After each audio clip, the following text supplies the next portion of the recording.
Welcome back. I'm Dan Layton. With the recent surge of bee deaths in the Adirondacks, many beekeepers are witnessing something that they have not seen in over 9 years.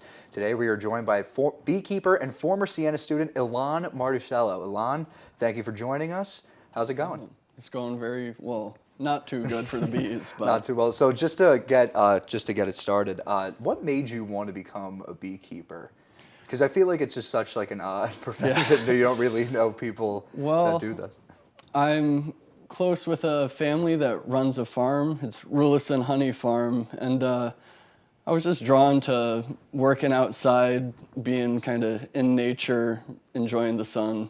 It's nice. So let's get started with the stuff in the Adirondacks. What factors are contributing to this recent death surge that we've seen? The major factors that we can trace are the varroa mites. They're basically like to ticks, ticks to humans, the mites are to bees. They don't kill them directly, but they'll spread viruses to them that can devastate a colony. And recent chemical use and herbicides. That's very interesting. How has the change of weather, spring is around the corner, how has that really affected these bee colonies? The weather isn't a major factor in the bee health, but heavy rain or drought can be a factor depending on time of year on the yield of honey.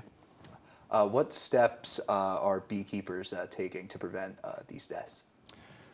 Well, we monitor the bees' health, all the colonies, continuously, making sure they have everything they need in order to survive. And entomology labs across the country right now are looking into this recent mass die-off.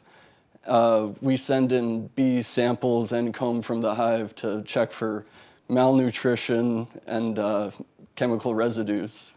That's very interesting. What other types of, like you mentioned, like what they need to survive, like what exactly do they need to survive? We use special treatments for the mites. We basically use a light pesticide on the bees that will kill the mites, but not the bee itself. So how has this decline in the bee population really affected the local agriculture?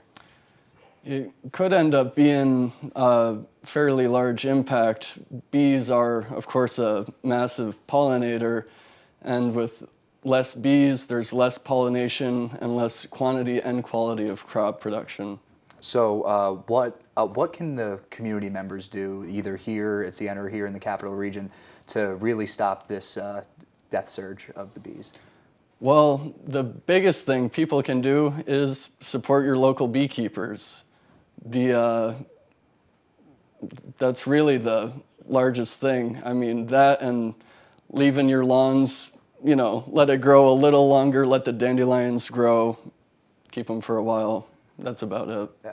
Well, Ilan, we thank you for coming on, really informing us about these recent deaths of the bees.